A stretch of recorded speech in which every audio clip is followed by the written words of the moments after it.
Bonjour à toutes et à tous, vous écoutez le podcast Lifestyle, le podcast qui vous parle de l'actualité Microsoft.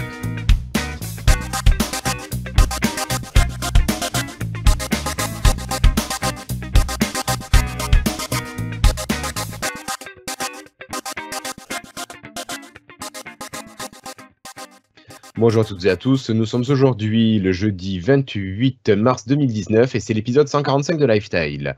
Vous pouvez nous suivre en vidéo sur la chaîne YouTube sur youtube.lifestyle.fr ou en audio en suivant notre flux RSS sur podcast.lifestyle.fr. Sans transition, je vais vous présenter mes camarades qui m'accompagnent aujourd'hui. J'ai d'abord Christophe. Bonjour Christophe.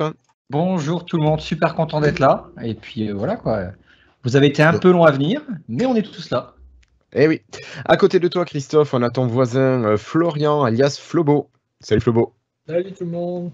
Ça va? Ça va. Et puis le dernier, c'est Cassim qui est là ce soir. Salut Cassim. Le dernier, alors j'étais le premier arrivé. C'est vrai, tu t'es encore ouvert le salon ce matin. Bonjour, bonsoir. Bon, alors aujourd'hui, c'est l'épisode 145. On va essayer de reprendre le format à peu près 20-25 minutes. On va essayer de pas trop déborder.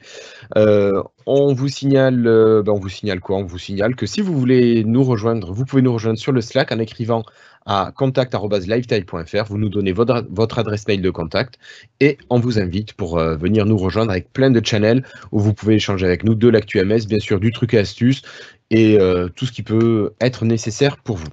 Bien sûr, Christophe sera là pour vous guider, il s'en fera un malin plaisir. N'est-ce pas Christophe? Tout à fait.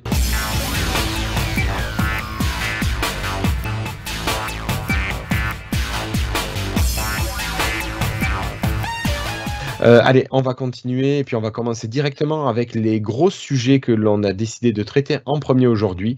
Le premier sujet, c'est tout simplement un matériel que Christophe a pu tester lorsqu'il était à Seattle pour le MVP Summit. Ça n'a rien à voir avec ce qui lui a été présenté lors des sessions auxquelles il a assisté. Voilà, il a assisté à tout, bien sûr, Christophe. Évidemment. Voilà. Alors Christophe a pu essayer un casque présenté par Microsoft, le Surface Headphones. Alors Christophe, tu nous expliques un petit peu comment tu as pu l'essayer et bien sûr ce que tu en as pensé. Tout simplement dans le Microsoft Store à Seattle, à Bellevue. Il était dispo à plein d'endroits et aussi le Microsoft Store du campus. Ouais. Alors, moi j'ai la chance d'avoir le casque Bose QS35 de mémoire et le Sony QC35. D'accord. Et le Sony que je ne saurais plus vous dire, que m'avait conseillé Franck du Slack. Franck que tout le monde voilà. Tout le monde connaît Franck. Tout le monde connaît Franck, bon sang, le photographe de Nice. Le Niçois. Et donc, alors d'abord le Bose, le premier que j'ai eu, super truc, je suis très content. Quand j'ai dû prendre pour mon épouse aussi un casque, le Sony. Alors là, je suis passé d'un cran au-dessus. Sincèrement, Franck, il avait raison.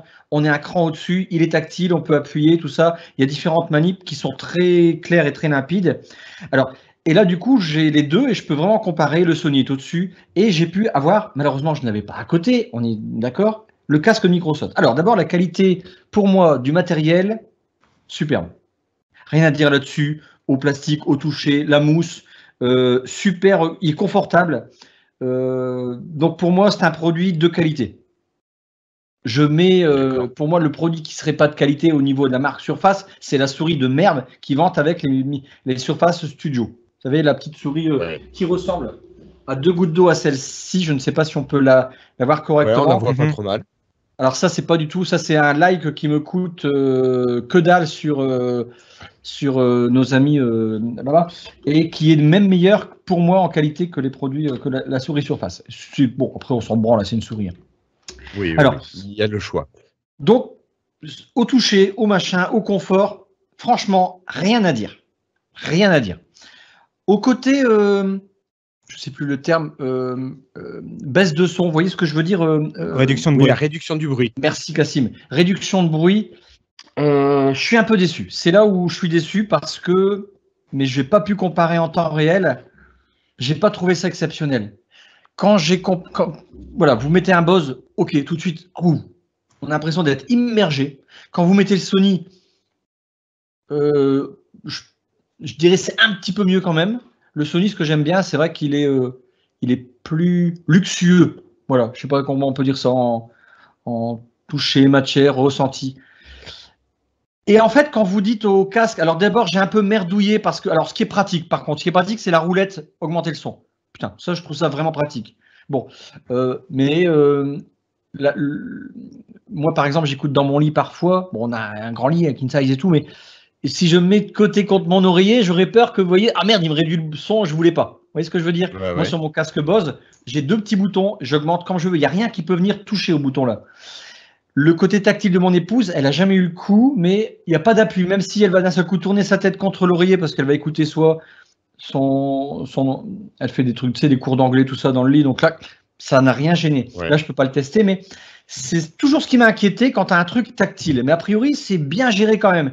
J'ai l'impression que ce n'est pas que l'appui sur le plastique, mais qu'il y a je sais pas comment ça marche.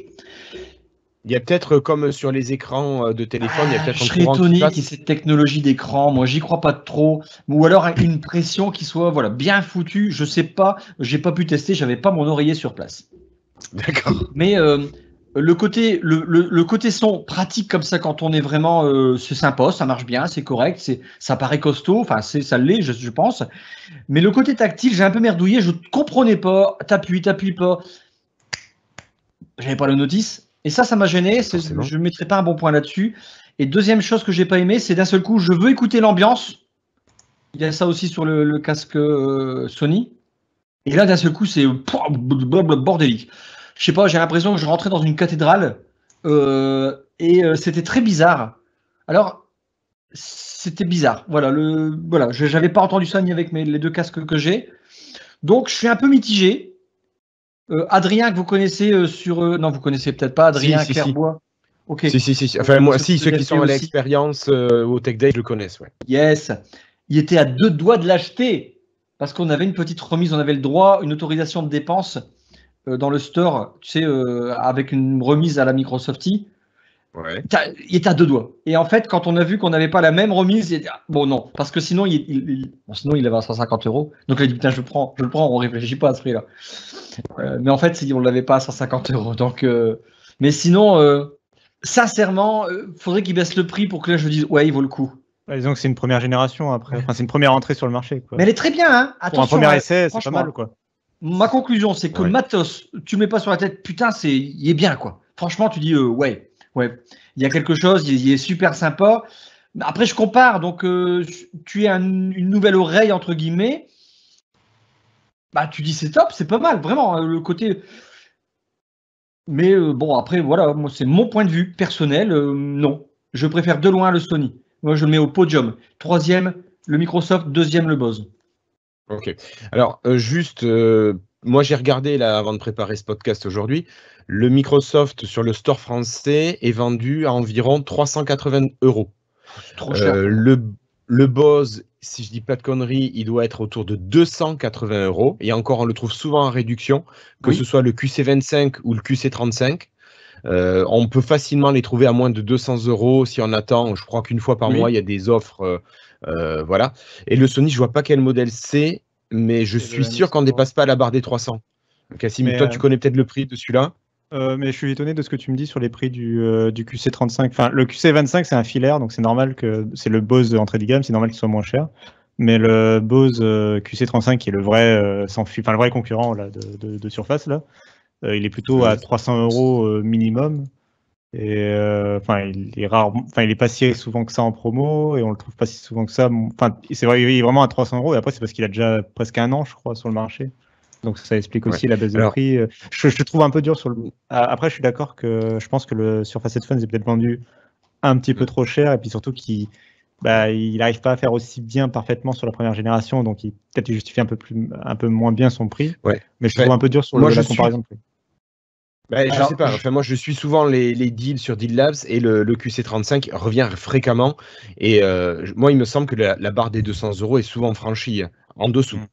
Je peux vous donner la référence du Sony parce que je l'ai là. Oui. Alors moi je l'ai acheté, vous savez, quand quelqu'un en occasion Amazon. Ouais. Qualité, comme un neuf, comme un neuf. Ouais. Je l'ai eu à 243 € et c'est le Sony WH-1000 XM2N. Putain, la référence de merde. Mais c'est ça, quoi. D'accord. Oui, qui est du coup pas la dernière. Enfin, la dernière, ils ont sorti depuis le MX3. Enfin, à la fin, là, il y a un 3 à la place du 2 à la fin. Je sais pas la référence, hein. Mais et qui est un peu mieux, mais oui, et qui est du coup vendu un peu plus cher maintenant. Mais oui, effectivement, bon, bah, tous ces smartphones, tous ces casques-là sont concurrents. Des formations. Ouais, tous ces casques-là sont concurrents. Et j'ai un collègue qui avait testé aussi le Surface Headphones et il est assez, enfin, il te rejoint un peu sur ce que tu dis, Christophe. Il avait beaucoup aimé le design, les finitions, les molettes qu'il trouvait très instinctives. Tu sais, enfin voilà, les molettes de réduction de bruit, tout ça, et de volume. C'était vraiment très instinctif. Il a vraiment bien aimé les finitions et tout ça. Lui, il avait juste moins aimé effectivement la partie plus sonore. Parce qu'il est très utilisateur du Bose, enfin le même que toi, le tien du coup. Et il trouvait ça un peu moins bon. Après, c'est pas non plus, ça reste des très bons casques dans les 3 cas. Hein. C'est juste à prix équivalent. Si tu dois les mettre effectivement, si tu dois les classer, c'est pas forcément le Surface Headphones que tu mettras en premier sur le son. Mais voilà, c'est pas non plus. A priori, hein, c'était pas non plus. C'est pas un casque catastrophique non plus sur le son, quoi. Non, il est très bon. Non. Voilà, il est très bon. C'est un bon casque, mais c'est peut-être un casque qui est un peu trop cher par rapport à ce qu'ils proposent. Moi, j'espère qu'ils feront j'espère qu'ils persévéreront et feront une deuxième génération qui corrigera peut-être les petits défauts. Ouais. Ok. Alors, on va peut-être rester sur Seattle. Alors, Christophe, tu as pu tester tout ça, mais tu as aussi pu faire quelques visites et tu nous en as rapporté quelques images. Alors, c'est pas toi qui filmais, c'est peut-être Adrien qui filmait. Pas du tout, c'était vraiment DevApps, donc c'était le trio Richard. D'accord, donc c'est Richard à la caméra. Alors, écoutez, c'était sincèrement génial. On a eu la chance d'être accueillis dans l'équipe de David Catu, dans la team de Babylon JS. Et je vous invite à écouter la vidéo. Parce qu'il nous, on mettra le lien au-dessus. Ce qu'il explique, c'est super sympa la façon dont il manage son équipe de 9 devs, ils ont été vraiment en plus cool. Ils ont été là pour nous expliquer un peu leur parcours. C'était super sympa. Franchement, c'est de la chance pour nous de pouvoir rentrer dans les locaux et de voir ça. Donc, on a voulu aussi partager l'idée de ce que c'était en fait. À quoi ressemblait en fait concrètement le campus et comment on a voulu mettre des cas réels. Donc on vous a invité d'abord à découvrir un petit peu Seattle, un petit 30 secondes d'histoire, un petit peu d'où c'est, à quoi ressemblent les locaux, comment on se déplace entre les buildings. Là, c'était le bâtiment qu'ils appellent le studio. Il y en a 4 comme ça. On était au studio C. A priori, Babylone, il passe dans le studio B prochainement. Donc on était dans les mêmes bâtiments que là où il y avait les applications photo, vidéo. Bon, je sais plus quoi, donc on est au même niveau. Et sincèrement, c'était génial. C'était génial. On a aussi pu visiter ce qu'ils avaient parlé il n'y a pas longtemps, les cabanes dans les arbres, les meeting house, ou je sais plus, les tree house meeting. Bon, sincèrement, c'est super joli, mais c'est pour moi un coup de pub parce que c'est petit, hein, c'est petit, quoi. Mais c'est super bien. Et voilà, donc c'était un retour sur comment c'est le campus, quoi, et on a passé vraiment des bons moments. Et voilà, une grande chance de pouvoir faire ça. Donc le film est à retrouver sur devapps.be pour .ms ou .ms ou sur la chaîne YouTube. .ms. On l'a pris aussi, ouais. D'accord, ok. Bon, ben voilà. Allez, donc on va passer au deuxième sujet. Après le sujet Seattle, on va passer à un sujet plus d'actualité.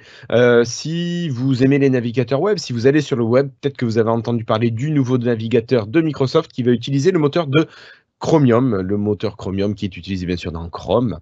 Voilà, donc Florian, est-ce que tu veux bien nous parler un petit peu de ce nouveau navigateur made by Microsoft et Chromium?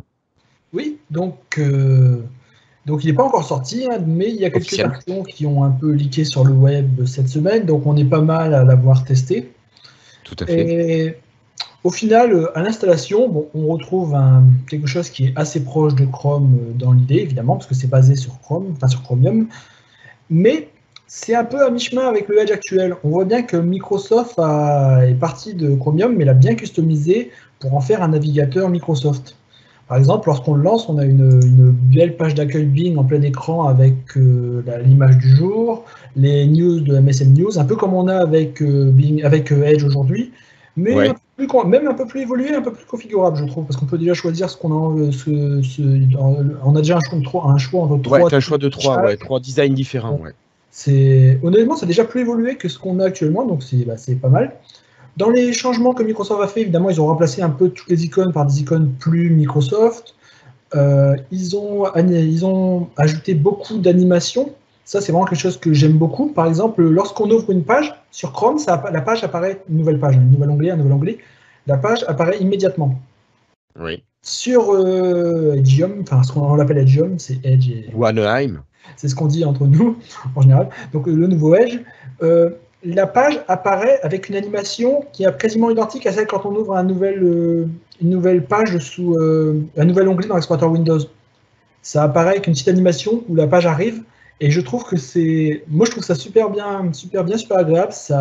Finalement, je trouve qu'il fait encore plus intégré à Windows que Edge l'était. Donc c'est quelque chose d'assez positif. Ils ont également ajouté pas mal de petites animations sur les boutons lorsqu'on passe la souris. Bon, c'est pas encore du fluent design comme on a sur Windows 10, mais ça s'en rapproche petit à petit. Et on est encore en pré-bêta, on se rappelle, c'est pas encore sorti pour. Non, c'est pas pour tout le monde encore. Mais je trouve que c'est déjà plus joli que Chrome. Après, c'est peut-être aussi parce que bon, nous on vit dans l'univers Microsoft, donc quand on s'en rapproche, évidemment, on est content.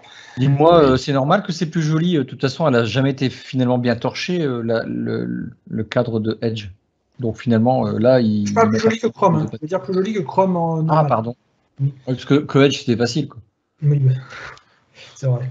Enfin, bon, je te trouve dur, moi. Je je l'aimais bien. Ils ont revu plein de choses de Chrome. Par exemple, la page de téléchargement. Dans Chrome, c'est une page blanche où on a la liste des téléchargements en colonne. Ici, Microsoft a ajouté quand même toute une liste de téléchargements par catégorie. On a les films qui se mettent d'un côté si on a des vidéos, de la musique, des fichiers, du texte. Les téléchargements se classent par catégorie dans une jolie page avec un design bien sobre, bien moderne. Ils ont revu également petites choses comme le menu d'impression. Le plus grand monde qui imprime des pages web de nos jours. Mais sur Chrome, évidemment, c'est un menu contextuel tout simple qui arrive, impression. Là, on a une petite animation qui arrive un peu comme si elle venait du bas de la page et qui ouvre une page bien flat design, bien jolie, avec le menu d'impression. Donc, je trouve qu'ils sont partis vraiment de la base de Chrome et qu'ils ont amélioré ça quasiment à tous les niveaux. Et petit à petit, en plus, ils rajoutent donc les petits avantages qu'on avait déjà sur Edge. Par exemple, Edge avait un reading mode. Je ne sais pas si vous l'avez déjà utilisé. Lorsqu'on est en haut, on clique sur le petit mode lecture. Le mode lecture, ouais. Le mode lecture pour pas être embêté, n'avoir que le corps de l'article. Ça, c'est déjà intégré. Ça fonctionne exactement comme sur Edge, à l'époque. Ouais. Donc, il manque encore quelques fonctionnalités de Edge. Par exemple, ça ne peut pas encore lire les PDF, des choses comme ça, mais j'imagine que. Pardon. Si, les PDF, ça peut lire. Les EPUB, tu veux dire. Il y a beaucoup moins d'interface, un peu moins évoluée qu'actuellement, ce qu'on a actuellement sur Edge. Ça ne peut pas encore lire les e-books, par contre, j'ai testé, ça plante pour l'instant. Mais bon, on est en pré-bêta, hein, j'imagine. Ils ne sont pas encore réintégrés dans toutes les fonctions de Edge. J'espère que rapidement, après la sortie, ou avant la sortie, peut-être une bêta, on ne sait pas. Oui, pour l'instant, on n'est même pas en bêta. La bêta, on peut s'inscrire à la bêta, mais on n'a rien reçu pour ceux qui étaient inscrits. Attends le lien de la bêta. On pourrait essayer de l'inscription. Oui, l'inscription à la bêta. Ouais, l'inscription à la bêta. Et donc, pour finir, donc une autre grande chose qu'il y a, c'est les extensions. Sur le Windows Store, il y a déjà beaucoup d'extensions sur le nouveau store de Microsoft pour ce nouveau Edge. Il y a il y a les bases, hein. Il y a LastPass, tous les adblockers, il y en a déjà pas mal, hein, je crois une bonne cinquantaine de mémoire. Je ne peux pas en compter, mais je dirais ça à vue de nez. Mais il y a un petit bouton dans les options pour activer où on peut autoriser les autres stores que le store de Microsoft. Et lorsqu'on fait ça, on peut aller sur le store de Chrome et installer les extensions directement depuis le store Google. Et ça fait qu'on a accès directement à toutes les extensions qui sont actuellement disponibles pour Chrome, et ça fait un paquet. Alors j'en ai testé beaucoup pour voir si j'arrivais à en trouver une qui ne marchait pas. Oui, j'en ai trouvé 2 ou 3 qui ne fonctionnaient pas. Mais c'était juste parce que je voulais faire planter le machin et que je cherchais, j'ai dû en faire 50 pour en trouver une qui n'était pas compatible. Donc bon, c'est pas à 100% compatible, mais ça a l'air bien à 80%. Pardon. Le principe, le principe de toute façon, c'est que ils certifient eux que les extensions qui sont sur le Microsoft Store. Si tu veux aller ailleurs, c'est ton choix. Voilà. Mais si tu vas ailleurs, c'est une grande chance que ça fonctionne. C'est déjà vu en état, et sûrement que d'ici la sortie, ils auront encore amélioré les choses, donc c'est déjà pas mal. C'est vraiment pas mal. Un autre truc que j'ai découvert dans la bêta, parce que je ne savais pas que ça allait arriver, c'est une petite possibilité d'installer ces sites web. Alors, lorsqu'on est sur un site web, imaginons que nous sommes sur notre Slack, eh bien, on clique sur le petit bouton menu, puis là, on a installé comme application. Et là, bah, ça va installer dans le menu démarrer Slack. Et lorsqu'on clique dessus, ça va nous ouvrir une fenêtre immersive avec juste une petite barre en haut, avec le titre, où on a notre Slack donc séparé du navigateur. Et l'avantage, c'est que ça va aussi utiliser toutes les extensions du navigateur. Donc, par exemple, moi, je mets un thème Dark sur tout, bah, ça me fait une application Slack, donc qui m'envoie des notifications via le navigateur, donc en Dark, avec mon petite extension qui rend ça en Dark. Et finalement, bah, par exemple, pour notre Slack, je me suis mis à utiliser cette application installée par le nouveau Edge, plutôt que l'application de Windows Store que j'utilisais jusqu'à présent. Donc, c'est vraiment pas mal. Pour d'autres, je m'en sers aussi pour YouTube. Par exemple, avant, j'avais souvent un onglet YouTube ouvert où je disais de la musique, n'importe quoi. Et ben, finalement, j'ai été sur YouTube, j'ai fait installer comme application, et maintenant, j'ai une application YouTube qui m'ouvre une fenêtre YouTube en plein écran. Même pas dans Edgeium, enfin si, c'est via Edgeium, mais dans une fenêtre immersive à part. Et ça marche vraiment tous les sites web, donc c'est plus évolué que les PWA. Enfin non, c'est pas plus évolué, c'est moins restrictif que les PWA, parce que les PWA, ça marche qu'avec les sites qui sont compatibles PWA. Là, ça fonctionne vraiment tous les sites. Vous pouvez installer tous les sites comme application. Évidemment, si c'est pas des PWA, il n'y aura pas de notification, tout ça, mais ça peut servir déjà comme application de base si vous voulez vous en servir. D'accord. Dans les autres petites fonctionnalités, juste pour finir, c'est qu'ils veulent essayer vraiment de réintégrer tout ce qui était dans Edge. Par exemple, il y a déjà une fonction ouvrir dans Internet Explorer qui marche. Et le nouveau Edgeium appelle le vieux Internet Explorer à l'intérieur de lui. Bon, pour l'instant, ça plante. Hein. Il me dit que la version d'Internet Explorer n'est pas compatible. Mais ça montre qu'ils essayent. Bon, après, on est en une version pas encore sortie. Hein. Mais ça montre qu'ils essaient de réintégrer vraiment quasiment pour moi, s'ils vont réintégrer même ça dedans, c'est qu'ils essaient d'intégrer vraiment un maximum des fonctionnalités de Edge, et que donc c'est vraiment pas mal. Et je pense. On est d'accord. Je pense que tu disais. Oui, Christophe. On est d'accord que Edgeium va remplacer Edge. Oui. Alors là, la question est ouverte. On en parlait avant que tu nous rejoignes. C'est un petit peu compliqué. Est-ce que Cassim, tu veux en parler un peu de ça? Rapidement, très rapidement. Très rapidement, c'est juste que donc le nouveau Edge, qui est donc ce qu'on appelle Edgeium, donc celui qui est basé sur Chromium. L'intérêt, notamment, c'est qu'il est complètement séparé du système. Donc là, par exemple, quand on l'a téléchargé, nous, on a pu le lancer sans moi, je l'ai lancé sans installation. J'ai directement cliqué sur l'exécutable, il s'est même pas installé. Il est complètement séparé du système. Et ça va permettre à Microsoft de, par exemple, le sortir sur macOS et Linux aussi. Et puis ça va permettre d'avoir des mises à jour en permanence du navigateur sans devoir attendre 6 mois une mise à jour de Windows. Quoi. Donc ça, c'est un très gros point fort. Mais ça veut dire que le navigateur est séparé de l'OS. Et je sais, moi, j'ai un doute sur le fait que dans un premier temps, il va remplacer le vieux Edge. Je pense qu'ils vont peut-être supprimer l'accès au logiciel Edge.exe dans les futures versions de Windows. Mais je pense que tout ce qui est, par exemple, l'application Twitter ou ce genre de choses, continuera d'utiliser le moteur Edge qui est, lui, intégré à Windows 10 et qui ne va pas bouger, à mon avis. Ils vont continuer à avoir le moteur intégré pour les applications. Ça signifie qu'Edgeium va être disponible tôt ou tard depuis le store pour qu'il soit mis à jour. Donc, ça sera une application distincte, et ils vont masquer dans le futur Edge qui est inclus nativement dans le système. Moi, c'est comme ça que je le comprends pour le moment, parce que j'imagine pas qu'ils vont. J'ai du mal à voir comment ils pourraient l'intégrer comme ils ont intégré Edge aujourd'hui, tout en le gardant, tout en gardant la possibilité de le mettre à jour régulièrement et rapidement. Mais c'est un peu comme ça que j'interprète, mais c'est pas encore très clair leur plan.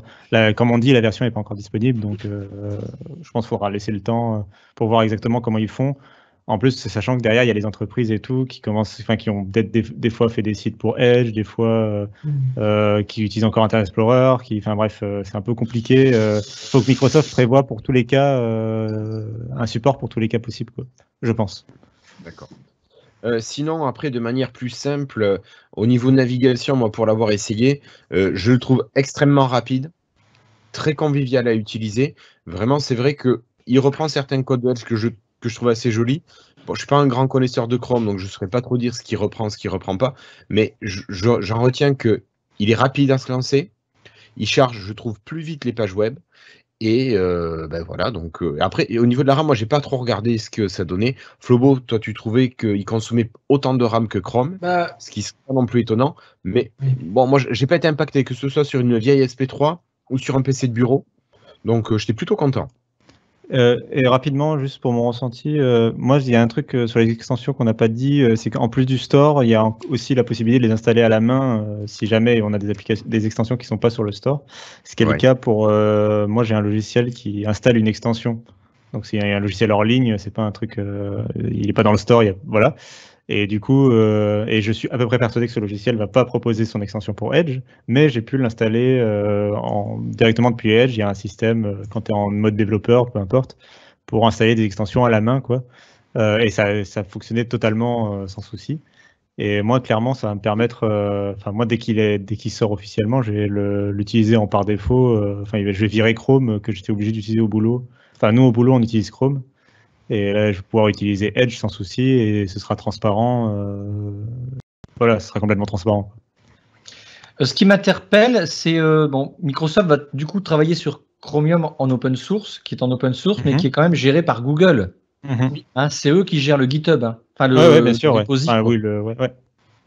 Et ce qui m'interpelle, c'est que je suis certain qu'il va y avoir quand même une sorte de petit combat entre les deux. Parce que d'un côté, il va y avoir un travail, vous savez, un petit peu donnant-donnant. Ça, c'est certain. C'est-à-dire que pendant que certaines améliorations, Microsoft va devoir obligatoirement bien bosser sur Chromium. Donc, ça va faire avancer le truc, quoi. Chrome va gagner, en fait, Google Chrome va gagner du travail de Microsoft sur Exactement. Edge. Mais Google pourrait faire chier Microsoft, s'il veut, de ne pas remettre dans le fil continu du reposit les évolutions qui font chacun de part et d'autre. Et il est certain que là, il va y avoir un travail, tu sais, de cordial. Voilà, ils vont tous les deux devoir travailler cordialement les mains dans la main, en fait. Ça va être rigolo à voir, nous, côté utilisateur, parce qu'on va bénéficier de deux pensées différentes, avec deux technos différents. Et je pense qu'on peut être que content de ça, hein, sincèrement. Après, c'est déjà. Par contre, j'ai peur pour Firefox. Je suis un fervent utilisateur de Firefox et je voudrais pas qu'il se casse la gueule. J'aurais préféré, on l'avait déjà dit, mais j'aurais préféré que Microsoft. Je comprends pourquoi ils ont rejoint Chromium, mais j'aurais préféré qu'ils rejoignent Mozilla pour contrebalancer un peu les rapports de force, je trouve. Mais bon. Flobo, puis ensuite on parlera du troisième gros sujet. J'allais dire que c'était ce qui était déjà arrivé entre Apple et Google. Hein. À l'origine, Chrome et Safari utilisaient le même moteur. Hein. C'était WebKit. Et comme ils n'étaient plus d'accord, finalement, ils ont forqué, ils sont partis chacun de leur côté. Alors peut-être que d'ici quelques années, Microsoft et Google ça pourrait se séparer à nouveau, on ne sait jamais. On verra, l'avenir nous le dira. En tout cas, juste pour conclure là-dessus, si personne d'autre n'a rien à dire. Non, mais vas-y. Moi, je trouve quand même que Microsoft a une carte à jouer parce que je trouve que c'est un Chrome amélioré en l'état. Et donc, ça pourrait vraiment fonctionner. Mais j'ai un gros doute honnêtement, à cause de Bing. Parce que tu l'ouvres, évidemment, tout est configuré sur Bing. Et honnêtement, je me demande même si c'est facile à changer, hein, tu peux le changer, mais je me demande si ça ne va pas repousser. Parce que oui, j'aime bien Bing, j'aime bien la grande page, mais au niveau recherche, il n'y a pas grand monde qui veut utiliser Bing, il faut être honnête. Et je me demande si, au premier lancement, il ne devrait pas carrément demander, par défaut, tu mets un split screen avec, est-ce que tu veux utiliser Bing avec sa belle image tous les jours, MSN News, configuré, machin chouette, ou simplement le vieux Google. Je me demande s'il ne faudrait pas faire ça, parce que j'ai peur qu'en mettant en gros Bing par défaut, finalement, les gens ils fassent 2-3 recherches et finalement ils retournent sur Chrome qui est déjà configuré sur Google sans réfléchir plus que ça. Je ne sais pas ce que vous en pensez, mais c'est la pensée que j'ai eue de mon côté. Écoute, moi j'ai fait utiliser Bing à mes collègues. Au niveau des résultats de recherche, que ce soit Google ou Bing, ils trouvent qu'il n'y a pas de différence. Et ils utilisent Bing maintenant et à l'école et chez eux parce qu'il y a la belle image. Et c'est pas des utilisateurs, c'est des monsieur et madame tout le monde, quoi. Ils vont pas aller chercher derrière la pertinence de la recherche. Je pense que c'est une bonne chose pour Microsoft. Cassim ? Ouais, alors question intéressante, j'ai pas la réponse, on verra. Juste par contre, pour préciser sur un petit point, tu peux avoir la jolie page d'accueil Bing sur Edge, donc avec le fond d'écran et tout qui est super joli. Et quand même faire tes recherches faire tes recherches sur Google. Je ne savais pas, d'accord. Alors oui, je viens de comprendre ce que tu voulais dire. Il y aura écrit quand même search avec Bing machin, mais par contre dans la barre d'adresse, tu peux utiliser Google. Enfin moi, c'est ce que je fais au boulot. En fait, j'ai Bing parce que effectivement la page est très jolie, le wallpaper est très joli, mais j'utilise la barre d'adresse et j'ai configuré Google parce que je préfère rechercher avec Google. C'est mal, mais c'est comme ça. C'est ton choix. Mais bref, toujours tout ça pour dire qu'on peut faire les deux, quoi. On peut avoir le wallpaper et. Ouais, mais alors ça s'adresse pas forcément à tout le monde après. Sans être compliqué, c'est quand même le niveau un tout petit peu au-dessus. Allez, on va laisser Edgium s'améliorer, et puis Cassim, on va rester avec toi. On a entendu beaucoup parler encore de Google qui parlait du projet Stadia. On a Phil Spencer qui a dit que Microsoft en avait gros. Et est-ce que tu peux nous faire un petit résumé de tout ça entre une Xbox digitale, du Stadia et du Phil Spencer qui est vraiment au taquet? On compte sur toi, Cassim? Ouais, alors en 3 mots, déjà, on est en train de changer de génération.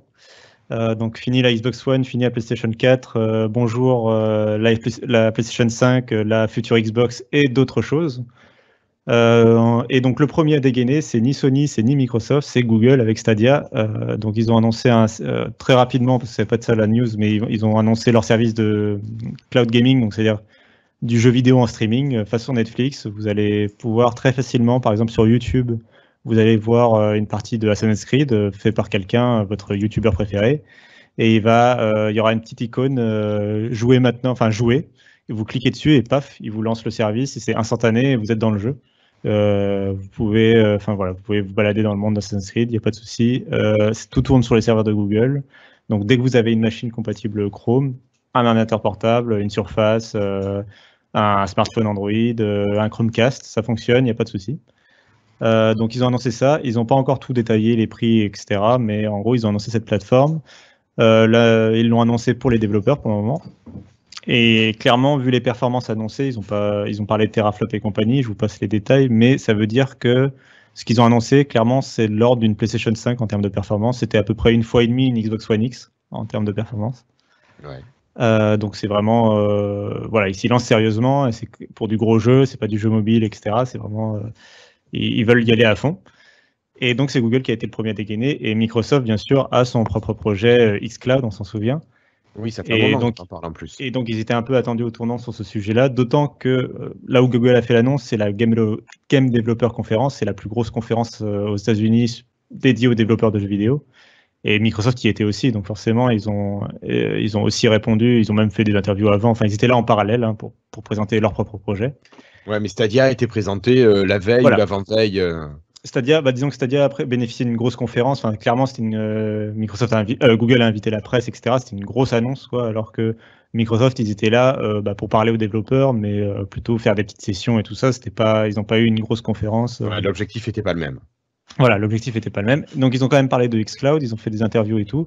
On a notamment appris que ils voulaient que ça puisse fonctionner avec une simple connexion ADSL. Dans leur premier test, là pour l'instant, ils en sont à demander une connexion dans leur test interne de 10 mégabits seconde à peu près. Ouais. Alors leur objectif, c'est de descendre à 5, si je dis pas de bêtises. Ils misent sur le travail de Microsoft Research qui fait de la prédiction, etc. En fait, en gros, les serveurs vont être capables de prédire votre prochain mouvement et donc vont calculer l'image à l'avance, vous l'envoyer à l'avance. Donc si c'est si c'est bien ça que vous avez fait, ils vous l'envoient tout de suite et ça réduit la latence et le débit, etc. Donc, c'est des optimisations un peu comme ça. Ouais.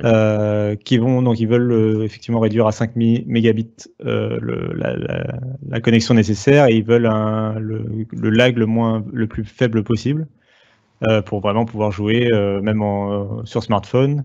D'ailleurs, il y a une notion intéressante, je trouve, qu'ils ont mentionné, c'est que la 3G, les connexions 3G, c'était l'ère de Spotify et du streaming de musique. Avec la 4G, on était passé à la vidéo et à Netflix et compagnie. Et la 5G, pour eux, ce sera le jeu vidéo, justement. Ce sera l'avènement du jeu vidéo en streaming. Donc voilà, je trouve ça intéressant comme parallèle entre les générations et le streaming de musique, de films et de jeux vidéo. Ouais. Et donc, tu parlais de Microsoft qui en a gros, c'est parce que donc ce que je mentionnais avant, c'était plutôt des interviews et tout ça à la Game Developer Conference, mais ils ont quand même réagi à Stadia, et notamment Phil Spencer, le patron de Xbox, qui a envoyé un mail interne à ses employés mail interne qui a évidemment leaké dans la presse. C'était pas du tout fait exprès, ça. Non, pas du tout. Et donc, où il dit que. Alors, il reconnaît avoir été impressionné par la présentation de Stadia, de Google Stadia. Il mentionne notamment, parmi ce qui l'a impressionné, il mentionne le fait que Google utilise la force de YouTube, qui va effectivement être leur grosse force de frappe. Le fait que tout le monde utilise YouTube et que le streaming de jeux vidéo est très fort sur YouTube, ça va beaucoup aider Stadia au lancement, a priori. Et le deuxième point qui l'a impressionné, c'est la manette Wi-Fi. Google a présenté une manette pour aller avec son service. Et en fait, la manette a ça de particulier qu'elle se connecte directement en Wi-Fi à votre box, plutôt que de se connecter à une console ou à la télé ou ce que c'est. Ça fait un intermédiaire de moins. Exactement, ça fait un intermédiaire de moins. Et le but pour Google, c'est qu'en gros, la manette, pour eux, elle est connectée directement à leur serveur et ça fait de la latence en moins. Et il a trouvé que c'était intelligent. Pour info, en vrai, c'est aussi parce que c'est la seule façon possible de faire en sorte que Chromecast gère le jeu vidéo, puisque Chromecast gère pas de télécommande, gère pas de manette ni rien. Donc, pour rendre le truc compatible, c'était leur seule façon de le faire. Ouais, mais au moins, c'est pratique. Voilà, mais il le tourne en truc marketing, c'est malin. Donc, il a été impressionné par ça et il dit mais attention, nous aussi, on est là, Microsoft, vous inquiétez pas. Pour le coup, Xbox, on s'y prépare depuis longtemps. Mais attendez, nous, on arrivera plutôt à l'E3, qui est le salon en juin. Et il dit Google a fait fort avec sa présentation, mais nous, on fera fort à l'E3. D'accord. Donc, c'est ça, voilà. Pardon, donc, Christophe ? Ils seront tout seuls à l'E3. Il n'y aura que Microsoft à l'E3 ? Il y a Sony qui a annoncé qu'il ne serait pas à l'E3, effectivement, déjà.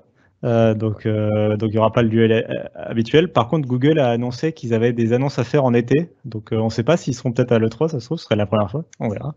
En tout cas, Microsoft, effectivement, on suspecte. Enfin, il y a déjà des rumeurs comme quoi ils vont présenter leur console de nouvelle génération. Donc à mon avis, ils vont vraiment tout. Ils vont faire. Faut mettre le paquet, quoi. Ouais, ils vont vraiment tout balancer, quoi. Il y a peut-être Nintendo aussi qui va annoncer des nouvelles Switch, donc ils ont tout intérêt à vraiment envoyer du lourd. En termes de communication pour vraiment tout choper. Et d'ailleurs, ils vont encore plus envoyer du lourd en se laissant, en évacuant certains sujets avant l'heure, comme ça ils n'en auront pas à en parler pendant l'E3, ils pourront se concentrer sur des gros trucs comme la next-gen et le xCloud. Tu veux pas parler d'une console là ? Tout à fait. Parler de la Xbox One 100% digital que les Américains appellent la Xbox One SAD Edition, puisque c'est la Xbox One S All Digital Edition. Donc c'est une console qu'on avait déjà entendu parler en rumeur. Là, ça se concrétise. Elle arrive en mai, le 7 mai. Le 7 mai, ouais. Donc c'est pas encore officiel, mais bon, vu les fuites, c'est à peu près sûr. Donc elle arrive le 7 mai. Donc elle a de ça de particulier que c'est une Xbox One S sans lecteur Blu-ray. Donc complètement tourné vers le dématérialisé et vers le cloud. Donc ils vont normalement, le fait de supprimer le lecteur Blu-ray, ça devrait permettre de réduire le prix de lancement de la machine. Bon, après il se trouve que la Xbox One S a tellement été lancée il y a longtemps qu'en plus on la trouve quand même régulièrement. Tu parlais de Did Labs tout à l'heure. Ouais. La Xbox One S, elle est presque offerte aujourd'hui vu les offres. Tu peux la trouver à 150, 200 euros maxi, quoi. Et à 200 euros, généralement, tu as 3 jeux avec. Ouais, c'est pour ça que je dis c'est pour ça que je dis qu'elle est quasi offerte, c'est que tu as tellement de choses offertes avec dans le packaging quand tu l'achètes genre à 200 euros, tu as une manette, des jeux, etc. qu'au final la console elle t'a presque rien coûté, quoi. C'est ça, ouais, 50 balles. Et donc on verra. J'ai un peu du mal à savoir si cette nouvelle console sans lecteur Blu-ray, je pense qu'elle va être lancée moins cher que la Xbox One S à son époque, mais j'ai bien peur qu'elle soit à son arrivée plus chère en fait que la Xbox One S actuelle qui bénéficie de promos, de fin de stock, de soldes, etc. Ouais. Au début, ça risque d'être un peu compliqué la comparaison entre les deux prix. À mon avis, faudra peut-être attendre un petit peu, peut-être les fêtes de fin d'année, quelque chose comme ça, pour que vraiment elle commence à avoir un prix plus compétitif. Alors moi, ce que j'ai vu, Cassim, je me permets d'interrompre, j'ai cru lire qu'elle sortirait avec au moins 2 jeux et une manette. Alors, j'ai pas le prix n'était pas donné, mais je fais l'hypothèse que ça devrait tourner à moins de 200 euros. Bon, après, moi, je suis pas un fervent défenseur de la version 100% dématérialisée, mais bon, je pense que ça devrait quand même pas sortir trop cher. Avec 1 C'est Tera une de photo disque dur, il faut le préciser. Ouais. Non, La non, version 500 Go se fait plus que, je crois, maintenant sur la One S. je pense pas non plus qu'elle sera très très chère. Je dis juste qu'elle sera peut-être plus chère que les meilleures promos qu'on trouve actuellement de la vieille Xbox One S. C'est Ouais, pas mais ça con. permet d'éviter de chercher les promos. Oui, voilà. Pour quelqu'un qui veut se lancer. C'est pas grave. Moi, ce que j'attends impatiemment, c'est de savoir, visiblement ce serait pas le cas, mais de savoir si ils vont essayer de pousser le Game Pass avec ça, quoi. Le Enfin, là, prix du Game Bah Pass, oui, là c'est quasiment obligatoire. bah, en fait, ça va devenir ça se dirait du GAAS, Game as a Service, quoi. Bah, ça complètement. se dit, ouais. Complètement. C'est l'expression Ça consacrée. se dit Ouais, ouais. D'accord, je savais pas. Oh putain, j'invente un truc. Mais ouais, non, mais effectivement, c'est clairement ça. Et là, visiblement, tu as raison, ils ont décidé d'offrir Forza Horizon 3 et Sea of Thieves. Moi, ce que je trouverais intéressant, c'est s'ils offraient peut-être 1 mois d'essai ou 2 mois d'essai avec le Game Pass. Et encore mieux, carrément, moi, j'attends toujours les offres où tu t'engagerais. Et le Game Pass et le Live Gold, c'est ça? Non? Ouais, alors déjà, ce serait bien qu'ils cumulent les deux, enfin qu'ils Qu'ils nous trouvent un nom global pour le truc, Ouais. on est les deux. Ouais. Ça serait the rêve. Ça Et la serait bien. simplicité pour tout le monde. Personne ne pige. Enfin, Si Après, tu moi, piges, mais c'est très con, quoi. carrément, moi, j'irais plus loin. Je dirais qu'ils pourraient lancer une offre où la Xbox One S digitale, là, elle serait vendue à 1 € et tu aurais 24 mois d'engagement avec le Game Pass. Et là, je trouve, l'offre pourrait être très forte selon le prix de l'abonnement au mois, etc. Mais un peu comme ce qui avait marché avec les smartphones. Du coup, la console, finalement, on te l'offre tant que tu es abonné au service et que du coup, tu vas pouvoir avoir les jeux en permanence. en fait, tu veux faire comme Free, quoi. Je te prête une box, c'est la console de jeu. Par contre, l'abonnement, tu le payes. Dès que tu payes plus, on te reprend ta box. Logique. Ça serait pas mal. Elle va pas, on te l'échange. Ouais. Et alors, Et comme les ça box demande un internet, suivi ce genre de consommateur du feu de Dieu. Ouais. Ils sont Oui, pas on prêts a à faire fait ça, beau. Microsoft. Allez. Ils l'ont essayé aux écoute. États-Unis, mais ouais. En Europe, je pense pas que ce sera tout. Et finalement, est-ce qu'après on aurait besoin d'une box? C'est tout. Une fois qu'ils ont mis leur streaming en jeu, on joue de notre PC avec Windows 10, basta. Plus besoin de box. Puisque tes jeux, la puissance du jeu sera derrière.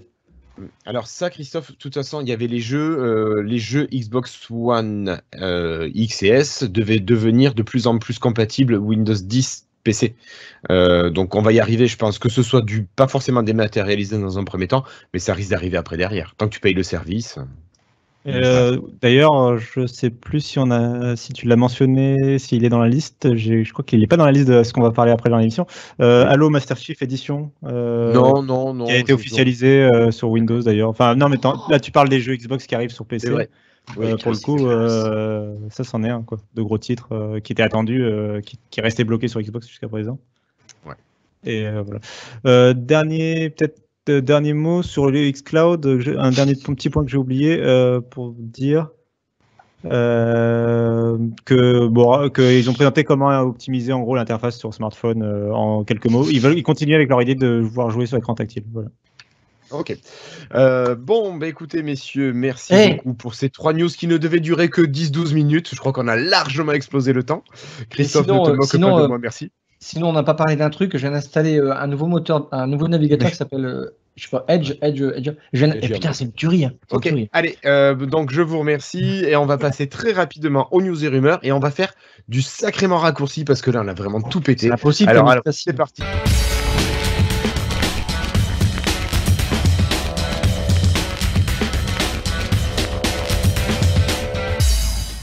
Allez, pour commencer, cette fois-ci, Cassim, tu vas nous parler de quelque chose. C'est très rapide. Que se passe-t-il pour Windows 7 ? Windows 7, le support, il est fini en 2020, donc il est temps de changer. Et d'ailleurs, Microsoft, il vous le dit en vous foutant une notification dans la gueule pour vous dire qu'il est temps de changer. Donc, changez, quoi. Ok. Merci beaucoup, Cassim. Allez, on va continuer avec peut-être, on vous a parlé de Windows 10 Lite. Alors, Windows 10 Lite devrait être l'arme de Microsoft pour lutter contre les Chromebooks de Google sur le marché de l'éducation, parce que notamment aux États-Unis, Google représente plus de 60% des ventes sur la dernière année. Microsoft arrive à péniblement à 22% avec son hardware. Et donc, Microsoft devrait pousser ce Windows 10 Lite vraiment limité au store. Alors, On a connu Windows 10 ARM, Windows 8 ARM qui n'a pas marché. On a connu Windows 10 S qui n'a pas marché. On espère que Windows Lite marchera mieux que ses prédécesseurs. Voilà. On continue cette fois-ci, Cassim. On va parler de miroir, je crois. Oui, ils ont présenté. Microsoft a lancé ce qu'ils avaient présenté il y a plusieurs mois, c'est-à-dire la possibilité d'avoir l'écran de son smartphone Android affiché sur son ordinateur. Ils l'ont lancé en preview en version bêta, quoi, mais pour l'instant, c'est limité à la Surface Go côté ordinateur et au Galaxy S8, S8 Plus, S9 et S9 Plus côté smartphone. Donc, c'est très très limité. Il faut avoir ce smartphone-là et ce PC-là pour que ça fonctionne. Donc, c'est bon, voilà, c'est très limité, mais c'est pour dire que ça arrive, quoi, ça continue. D'accord, merci beaucoup Cassim. On continue cette fois-ci encore avec une liaison entre votre smartphone Android et votre ordinateur. Cette fois-ci, c'est Flobo qui nous parle de Your Phone ou votre téléphone en français. Je disais donc depuis quelques années, je crois, plus d'un an, on pouvait déjà partager depuis le téléphone Android donc la page web sur laquelle on était vers son PC. On peut faire soit partager sur Microsoft Edge, envoyer sur PC, ou soit depuis une autre application, faire partager vers l'application envoyée sur PC qui est installée, je crois que le launcher, je crois. Et donc ça envoie le lien qu'on est en train de regarder sur le téléphone sur PC. Maintenant, il est possible de faire l'inverse sur Windows 10. On peut faire partager vers l'application votre téléphone et ça va envoyer le lien sur Android. On pourra continuer de lire son article ou ce qu'on veut, ce qu'on veut avec. Voilà, c'est tout. D'accord. Ok, merci beaucoup Flobo. Allez, on continue. Cette fois-ci, on passe sur Teams. Si vous êtes utilisateur de Teams comme nous, alors pas sur le mode diffusion qu'on utilise, mais sur le mode réunion classique, il y a l'application Whiteboard qui maintenant s'accroche à Teams. Donc vous allez pouvoir, pendant une conférence, à plusieurs, pendant une réunion, aller écrire sur un tableau blanc qui est partagé. Donc c'est très pratique si vous utilisez une Surface, un Surface Hub, ce genre d'appareil, qui ont un stylet. Et vous pouvez bénéficier vraiment de toutes ces fonctionnalités grâce à Whiteboard qui arrive dans Teams. On reste sur Teams et les données que vous transmettez à Microsoft lorsque vous utilisez Teams. Peut-être que vous voulez que vos données soient respectueuses de la loi de votre pays qui vous demande d'avoir des données dans le pays. Eh bien, tout simplement, Microsoft répond favorablement à cela et va permettre à tous les utilisateurs nouveaux de localiser directement leurs données dans leur pays. Et ensuite, vous allez d'ici quelques temps pouvoir choisir si vous êtes émigré à l'étranger. Alors nous, je crois qu'on est localisé aux Pays-Bas. On va pouvoir d'ici quelques temps demander à nos données de revenir en France pour être localisé en France. Voilà. Pas plus. Oui, si, non, tant qu'on y est, allez, pour vous signaler que Microsoft va ouvrir 2 data centers en plus en Europe, c'est en Suède qu'ils auront leur implantation. On continue, Florian, avec Bing, pardon. Oui, Bing Map a fait un nouveau partenariat donc, avec TomTom pour récupérer les infotrafics et les afficher sur Bing Map. Donc Bing Map n'est pas mort, il continue de faire des choses avec. Il faut espérer que l'application finisse par évoluer à nouveau et peut-être un jour une application pour Android, on verra bien. Ouais.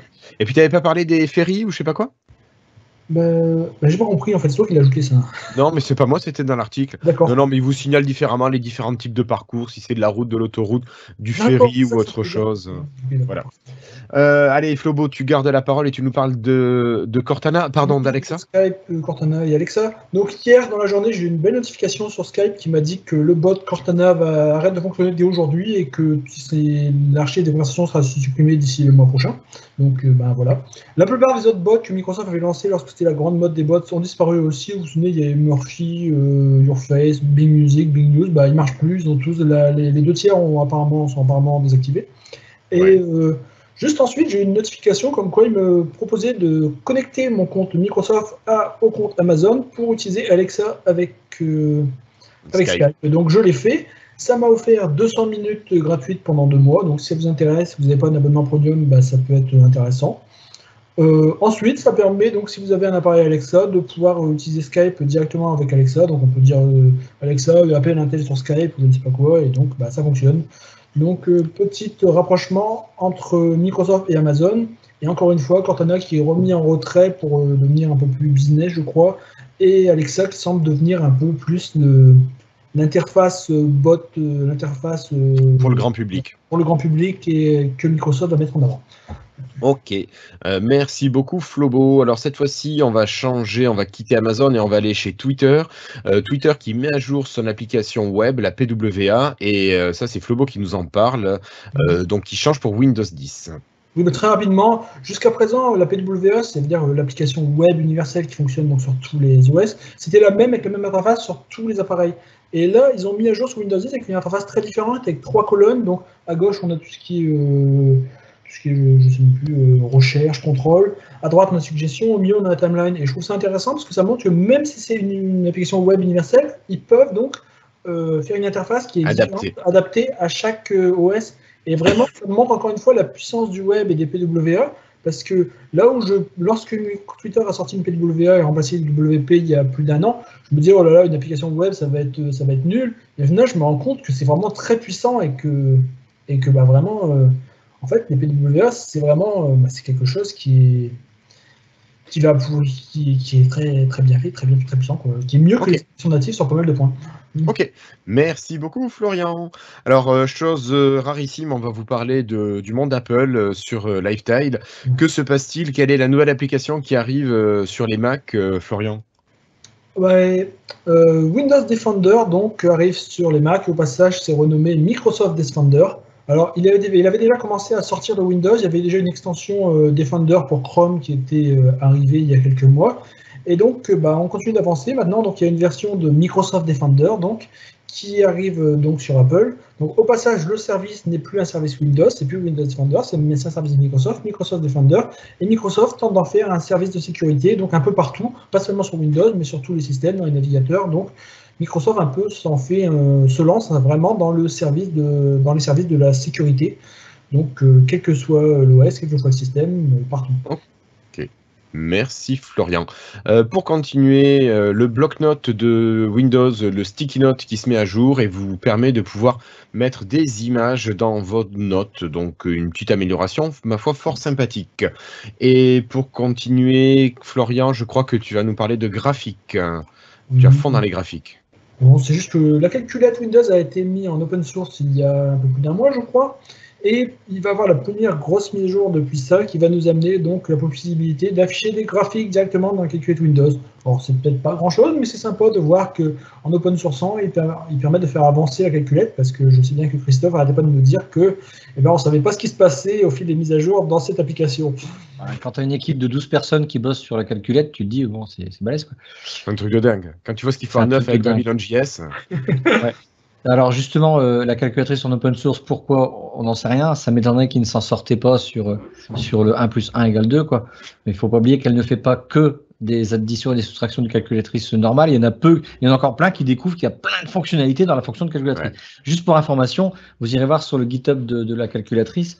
Vous connaissez certainement Rudy Young, ça vous dit vaguement quelque chose, oui, je pense. Bien sûr. C'est l'un des plus gros contributeurs sur. Je l'ai vu, on était au Summit ensemble. À un moment donné, à côté de moi, il travaillait sur les sources de la calculatrice pour améliorer. Là, justement, alors il y a déjà quand même 155 commits, je crois, sur la calculatrice, mais elle n'est pas encore sortie en mise à jour par Microsoft.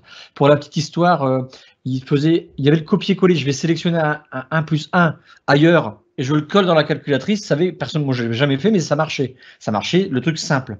Sauf que lui a fait, tu peux prendre des parenthèses, des machins, des trucs de fou. Avant, ça ne marchait pas, maintenant ça marche, donc ils s'amusent à faire ça.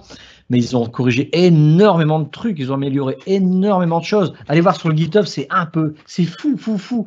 Les mecs qui bossent, donc c'est très positif. Du coup, pour le système, après, on peut se dire que, bon, franchement, il y a des applications comme ça. Pourtant, la calculatrice, c'est l'une des applications, quelque part, les plus lancées dans Windows. Je dirais, après, si tu mets côté Office, même Edge et Chrome, l'explorateur. Je pense que la calculatrice, c'est the number one en application qui est lancée dans le monde. Donc, c'est assez bizarre, mais c'est vrai que là, ça peut faire vraiment du bien. Pourquoi ils l'ont fait, on n'en sait rien, mais en tout cas, tout le monde en bénéficie et ça apporte plein d'améliorations. D'accord, merci beaucoup Christophe. Allez, pour changer complètement, on va aller voir un petit peu plus loin dans le futur. On va parler de stockage de données. Microsoft a signalé qu'il travaillait avec l'Université de Washington sur un nouveau mode de stockage de données. Alors, c'est pas quelque chose de complètement nouveau, on en parle déjà depuis plusieurs années, mais Microsoft a réussi à stocker 200 mégabits de données dans de l'ADN. Donc, il code les données numériques dans l'ADN et ils sont capables de faire une lecture aléatoire n'importe où dans la chaîne ADN pour pouvoir ensuite récupérer les données et ils sont capables même de corriger les erreurs de réplication comme le fait l'ADN normal. Il y a des protéines qui sont capables d'aller réparer cet ADN, et bien l'ADN de données peut être réparé, notamment grâce à des protéines. Et voilà, donc ça, ils font ça en partenariat avec l'université de Washington. Et je trouve ça vachement intéressant. Et bizarrement, même dans la science-fiction, on parlait de l'ADN comme stockage de données. Finalement, on y arrive. Peut-être l'ADN et puis l'ordinateur quantique seront les deux éléments pertinents pour le futur, pour notre futur, voilà. Ben ensuite, ouais, ça te laisse rêveur, Christophe, ça? Ouais, quand même, grave, ouais, à ce niveau-là, ouais. Bon. Extraordinaire. Allez, on continue rapidement, on arrive vers la fin de l'émission. On avait parlé du Surface Hub numéro 2. Cette fois-ci, Microsoft a annoncé que le 17 avril, il y aurait lieu une conférence où ils allaient annoncer finement en détail ce que ferait ce Surface Hub numéro 2. On apprend juste quand même que, comme ce dont on avait peur, l'année 2019 verra l'arrivée du Surface Hub 2. Pas les nouvelles fonctionnalités, il faudra attendre 2020 pour que les nouvelles fonctionnalités du Surface Hub 2 arrivent. Donc il y aura un décalage comme ça, une année le hardware, une année le software, et comme ça en alternance. Alors je trouve pas ça très stratégique, mais bon, je suis pas... Voilà. Le hardware était prêt, le logiciel n'était pas prêt, quoi. Ben, peut-être tout simplement ça, mais moi je trouve ça un peu aberrant. Et après, je suis curieux, petite parenthèse en sortie, la build c'est début mai. Ils vont bien nous sortir un petit truc, présenter un petit machin, tu vois pas? Ouais, mais attends, ils font une conférence le 17 avril pour le Surface Hub 2 et ils recommencent au mois de mai pour. Bah, ça m'étonne qu'ils ne gardent pas ça pour la build. Je sais pas, peut-être que c'est un marché qui demande. Ouais, c'est pas le même public comme tu dis. Le hub, c'est professionnel, hein. Oui, mais c'est professionnel côté grosse entreprise, quoi. Pas développeur, pas forcément développeur. Voilà. Ouais. Bon, allez, on termine. On a déjà beaucoup parlé Xbox. On va revenir à la Xbox avec surtout, Cassim, quelques jeux qui sont sortis récemment. Alors, moi, je les connais pas tous, mais il y en a un qui m'a marqué récemment. C'est un petit jeu tout récent qui a juste 22 ans d'existence. Je sais pas si vous connaissez Final Fantasy VII. Moi, c'est le premier Final Fantasy auquel j'ai joué sur PlayStation 1, je crois, à l'époque. Je l'avais acheté sur PC aussi. C'était sur... J'y jouais sur Windows 2000, je crois, à l'époque. Oui, voilà, Final Fantasy VII... c'est juste un régal, quoi. C'est un des meilleurs jeux auxquels j'ai pu jouer. Je sais pas si vous trois, là, vous l'avez connu. Non. Oui, moi, je l'ai connu. Ouais. T'as accroché, toi, Christophe? J'ai jamais joué. T'as jamais joué, d'accord. Ah bah moi, c'est pareil. C'était de mon temps. C'est pareil. Moi, je connais, j'y ai joué, mais je suis pas très fan de celui-là. Mais je sais qu'il a beaucoup marqué. Je reconnais totalement le fait qu'il ait marqué tout ça à l'époque. C'était le début de la PlayStation, les scènes cinématiques, tout ça. C'était le premier qui a lancé vraiment la saga Final Fantasy. Après, il y a eu le 8, le 9 qui ont beaucoup marché aussi. Mais les épisodes avant le 7 avaient beaucoup moins marché ou n'avaient marché qu'au Japon. Alors que le 7 vraiment a marché à travers le monde. Et si vous voulez investir sur le store, il est à 16 €. Alors, je le trouve un peu cher, moi, pour un jeu qui a 22 ans. Ils auraient pu les mettre, je sais pas quoi, à 9 €. Allez, voire 4,99 €. Je suis pas sûr qu'il y ait beaucoup de développement pour passer le vieux code à ce qui se fait maintenant. Il y a sûrement un petit peu de portage, mais voilà. Quand vous regardez les graphismes, ça pique. Ça a 22 ans, les graphismes. Mais clairement. Ils n'ont pas fait ça du tout? Non, c'est pas du remaster. Non, c'est pas du remaster. Je demandais juste un petit filtre. Non, c'est vraiment un service minimum. D'accord. C'est ça. Portage, PC, sûrement la version moi que j'avais. Ça fait chier l'émulateur. Ouais, je suis assez d'accord. Mais après. Je suis tellement content de retrouver ce jeu que voilà. Sinon, alors, dans les petites choses qui sont sorties, ça a été Assassin's Creed 3 Remasters, qui sort demain, en fait, vendredi, le jour où sortira le podcast. Outward, un jeu de rôle qui sort le 26, donc qui est sorti déjà il y a 2 jours. Vous m'arrêtez si c'est des jeux que vous connaissez, sinon on passe. Génération 0, un monde ouvert, vous devez rester le dernier survivant avec un univers persistant, qui est sorti aussi le 26 mars. Et enfin, dans les jeux Game with Gold, on a The Technomancer, Outcast, Star Wars Battlefront 2 et Ghost Recon 2. Alors, les deux derniers sont quand même des licences qui sont très connues. C'est l'occasion d'avoir des jeux gratos si vous avez le Live Gold. Voilà. Et puis, sur le Game Pass, il y a Killer Queen Black, Outer Wilds et Blazing Chrome qui sortent. Je ne connais aucun de ces 3 jeux. Je sais qu'il y en a un qui est un jeu indépendant qui a gagné pas mal de récompenses. Voilà, c'est le Killer Queen Black. Mais a priori, c'est du bon qui arrive. En jeu Game Pass qui arrive aussi, je veux mentionner Vampire, qui est un jeu français qui est très bien. Non, alors... C'est la suite. Non, oui, il y a la suite qui a été annoncée, effectivement. Mais non, Vampire, c'est Vampire avec un Y à la place du I. D'accord. Et c'est un jeu de Dontnod, ceux qui ont fait Life is Strange et Remember Me, et qui est un très très bon jeu qui est sorti l'année dernière, qui est du coup dans le Game Pass. Donc si vous êtes abonné, ça vaut le coup de l'essayer, quoi. D'accord. Ok. Voilà. Allez, une dernière news après Christophe qui baille, il est tard, il va falloir se coucher Christophe. Vous avez peut-être entendu parler, si vous avez une Xbox, de Cuphead, ce petit jeu avec 2 petits bonhommes, avec des graphismes très cartoon en noir et blanc. Bien, Cuphead va sortir non pas sur PC, mais il va sortir tout simplement sur la Nintendo Switch. Et on vous en avait parlé, je crois, au dernier épisode, à l'épisode 144. Le Xbox Live va proposer ses services sous très peu de temps sur la Switch, donc chez Nintendo, et Cuphead va être un des premiers jeux à sortir et qui bénéficiera des services du Xbox Live. Voilà. Quelque chose à rajouter, messieurs? Non. Non. Nickel pour les 20 minutes. Mais c'est 20 minutes de quelle planète exactement? Je sais pas, j'avais oublié que j'avais et Cassim et Florian, plus toi aussi quand tu t'y mets. Donc je vais essayer de couper, mais je pense que j'arriverai peut-être à 45 si je m'en sors bien. Allez. Voilà, en tout cas, merci beaucoup de nous avoir suivis. J'étais bien content de vous retrouver après presque un mois d'arrêt pour diverses raisons. Pas forcément agréable, mais bon, allez, on est là, on est content de se retrouver. Alors, si vous avez aimé cet épisode en vidéo, surtout, n'hésitez pas, appuyez sur le petit pouce en bas, mettez-nous un petit pouce bleu, laissez un petit commentaire aussi, dites ce que vous avez aimé, ce que vous pourriez trouver d'améliorer. Voilà, surtout, dites-nous tout ça. Et puis, abonnez-vous aussi, sinon, écoutez-nous sur le flux RSS du podcast. Voilà, que dire de plus? Merci, retrouvez-nous sur le Slack en écrivant à contact@lifetile.fr et puis on vous dit à très bientôt. Merci Christophe, merci Florian, merci Cassim. Tu embrasseras ton chat, Cassim, qui était adorable pendant l'épisode, on n'a pas entendu. Allez, ciao à vous, merci et à très bientôt à la semaine prochaine pour l'épisode 146. Ciao. Ciao.